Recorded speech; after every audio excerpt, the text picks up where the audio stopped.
Baik, sebelumnya Assalamualaikum warahmatullahi wabarakatuh. Nama saya Deborah Fitri Damayanti dengan NPM 23106312333. Baik, sebelumnya saya akan menjelaskan apa itu cloud computing. Pada PPT yang sudah saya buat, di sini saya telah membagi dua, yaitu pengantar pada cloud computing itu ada definisi dan manfaat.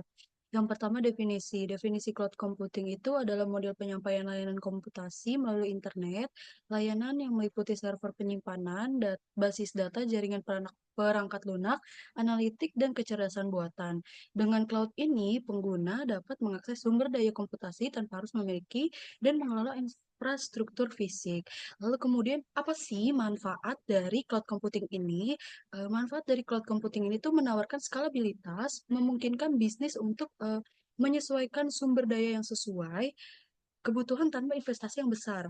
Nah, karena perusahaan itu banyak menyimpan data tuh di cloud computing, termasuk dia juga menawarkan skalabilitas yang fleksibilitas, juga biaya biaya yang rendah karena menghilangkan kebutuhan membeli perangkat yang keras.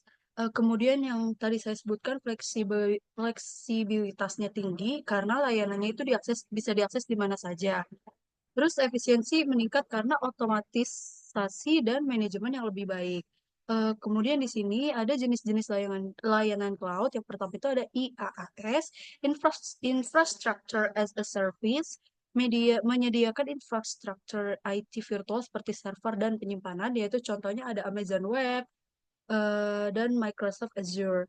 Dan yang kedua ada PaaS, Platform as a Service, menawarkan platform untuk mengembangkan, menguji dan mengelola aplikasi tanpa harus mengelola infrastruktur. Contohnya itu ada Google App Engine dan Heroku. Kemudian yang terakhir ada SaaS, ada Software as a Service, menyediakan perangkat lunak yang dapat diakses melalui internet. Contohnya itu ada Google Workspace dan Microsoft Office 365. Kemudian di sini model penerapan dalam cloud computing itu ada tiga. Ada public cloud itu, ada public cloud, private cloud, dan hybrid cloud. Public cloud itu apa? Public cloud itu infrastruktur cloud-nya memiliki dan dapat dioperasikan oleh penyedia layanan pihak ketiga tersedia untuk umum. Pemanfaatan resource-nya bersama dengan keamanan dan biaya yang diatur oleh penyedia.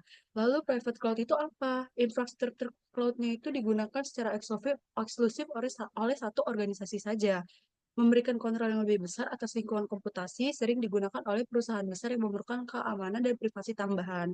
Lalu yang ketiga ada hybrid cloud. Hybrid cloud itu apa? Kombinasi dari public dan private cloud, memungkinkan data aplikasi untuk dibagi di antara keduanya. Itu dapat meningkatkan fleksibilitas yang besar.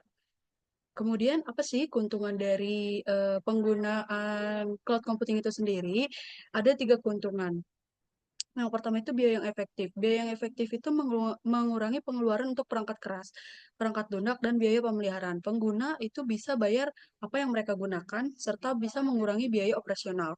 Lalu yang kedua ada fleksibilitas. Fleksibilitas itu apa? Apa aja sih? Maksudnya kayak sumber daya yang dapat ditingkatkan atau diturunkan sesuai kebutuhan Anda, mendukung pertumbuhan dan perubahan besar yang dinamis. Kemudian yang terakhir ada keamanan. Keamanannya itu apa aja? Penyedia cloud itu sering memiliki langkah-langkah keamanan yang lebih canggih dan teruji. Seperti kayak di WhatsApp, itu kayak ada chat and script to end. Jadi kayak chat kita tuh diamankan oleh WhatsApp gitu loh. Nah, itu bisa termasuk ke dalam cloud computing. Kemudian di sini ada tantangannya. Tantangannya tersendiri dalam cloud computing itu ada tiga juga. Yaitu ada pertama itu keamanan data. Keamanan datanya itu kayak kita nggak tahu nih data kita tuh masih aman atau enggak, dan tiba-tiba aja bocor di dark web gitu kan. Nah, di sini tuh dia bilang katanya resiko pelanggaran data dan privasi itu tetap ada dan penting untuk memilih penyedia dengan kebijakan keamanan yang kuat. Lalu yang kedua itu ada kepatuhan, memastikan data dan operasi cloud itu mematuhi peraturan dan standar industri yang relevan seperti GDPR. Kemudian ketergantungan vendor, resiko terkunci dengan satu penyedia layanan yang dapat membatasi fleksibilitas dan menegosiasi harga di masa depan. Kemudian itu ada contoh penggunaan dari cloud computing tersendiri itu ada tiga, di dalam bisnis, pendidikan, dan kesehatan. Kemudian dalam bisnis itu bisa digunakan dalam e-commerce seperti kayak Shopee, Tokped, TikTok Shop, ataupun eh, bisa dengan yang lainnya. Terus kayak pendidikan itu mendukung platform pembelajaran online dan penyimpanan materi pendidikan seperti Google Classroom. Terus kesehatan memfasilitasi penyimpanan data pasien yang aman dan aplikasi kesehatan jarak jauh. Kemudian di masa depan itu cloud computing itu akan jadi apa? Nah, di sini tuh ada tren dan inovasi baru. Trennya itu apa? Meningkatkan adopsi cloud hybrid, integrasi dengan edge computing untuk memproses data lebih dekat dengan sumbernya, dan penggunaan AI, artificial intelligence, untuk meningkatkan efisiensi. Kemudian inovasi baru itu perkembangan teknologi baru seperti komputasi kuantum dan integrasi dengan Internet of Things, (IoT), untuk menciptakan ekosistem yang lebih terhubung dan cerdas.